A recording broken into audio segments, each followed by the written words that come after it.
Assalamualaikum warahmatullahi wabarakatuh. Waalaikumsalam warahmatullahi wabarakatuh. Alhamdulillah, para jamaah pemirsa dimanapun berada, kembali hari ini kita berbincang-bincang ditemani oleh Mas Ahmad.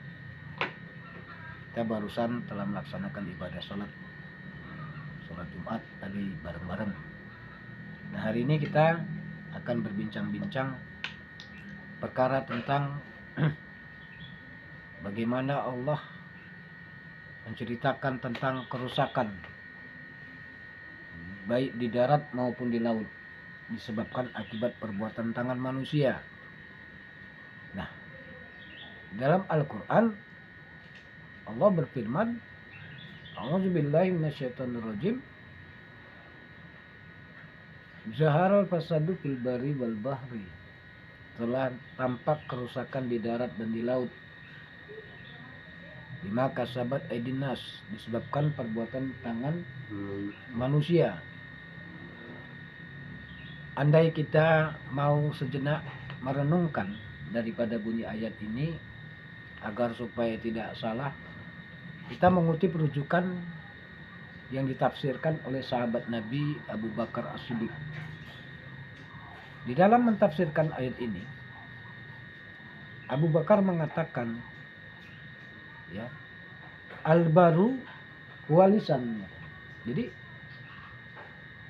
al-baru walisan, daratan itulah lisan kita. Ya.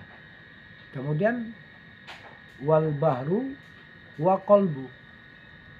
Jadi dan yang namanya lautan itu adalah hati. Jadi kenapa Allah kasih kita lisan satu dan hati juga satu? Artinya kalau boleh kita renungkan, kita coba pahami, justru dengan hati yang satu, lisan yang satu inilah agar cuman Allah sajalah hendaknya. Artinya jangan kita menceritakan sesuatu yang tidak bermanfaat. Jangan kita menceritakan sesuatu yang dilarang oleh Allah. Sebab kenapa? Kalau Allah ciptakan kita punya mata dua, Allah ciptakan kita punya telinga ada dua, lubang hidung kita pun dua, tangan Allah ciptakan dua, kaki dua. Tapi kenapa lisan? Kenapa hati itu Allah ciptakan satu-satu? Nah, ini menunjukkan sesuatu yang penting yang mesti kita jaga dan kita perhatikan. Jadi Abu Bakar katakan seperti itu. Kenapa? Karena memang ya yang namanya baru daratan itu masih bisa kita tempuh. Ya kan begitu kan. Ucapan ini masih bisa diukur. Namanya dia secara lahiriah, nyata kan begitu. Tapi kalau perkara kolbu, perkara hati inilah lautan, diumpamakan Abu Bakar. Di situ bisa saja ada kedengkian, bisa saja ada kesombongan, bisa saja ada penyakit-penyakit batiniah yang lain, ya, angku, bangga diri dan sebagainya, merasa lebih baik. Jadi nggak bisa diukur dalamnya hati. Diumpamakan itulah lautan. Jadi zaman sekarang ini nyata kerusakan di darat dan di laut.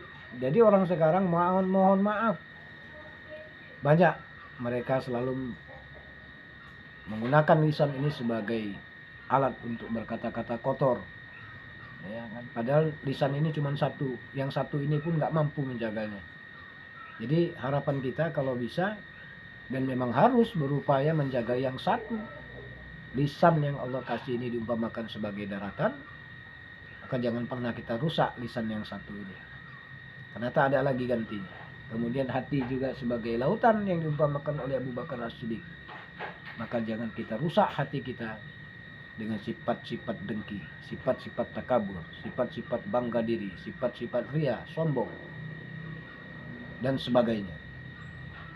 Mudah-mudahan dari tausiah yang singkat ini bisa menjadi inspirasi kepada kita. Telah nampak kerusakan di darat dan di lautan. Berapa banyak orang yang berkata-kata dusta, berapa banyak orang yang berkata-kata kotor, berapa banyak orang yang menghardik, memfitnah, ya, dengan bahasa lisannya. Begitu juga berapa banyak Allah memberikan kita kesempatan di dunia ini. Allah kasih kita hati untuk berzikir, untuk membesarkan Allah, menyucikan Allah, memuji Allah dengan hati yang Allah kasih ini. Tapi kadang-kadang kita selalu lalai dari kesempatan yang Allah berikan kepada kita ini. Mudah-mudahan dari tausiah ini bermanfaat kepada kita. Tetap semangat. Jadikan peringatan-peringatan Allah Al-Quran ini sebagai bacaan kepada kita, sebagai renungan kepada kita. Apapun yang diucapkan oleh Abu Bakar As-Siddiq, beliau adalah orang-orang yang dekat dengan Rasulullah. Beliau adalah orang-orang yang beriman kepada Allah dan Rasulnya. Secara otomatis kita mencintai Rasulullah, mencintai para sahabat yang dekat dengan Rasulullah. Mudah-mudahan dari sebab kita melihat laut, dari sebab kita berjalan di darat ini, menjadi satu renungan kepada kita. Daratan itu merupakan lisan, diumpamakan oleh Abu Bakar. Lautan itu merupakan kolbu yang diumpamakan oleh Abu Bakar As-Siddiq. Terima kasih. Billahi taufiq wal hidayah. Wassalamualaikum warahmatullahi wabarakatuh. Jangan lupa pemirsa, Like like and comment. comment.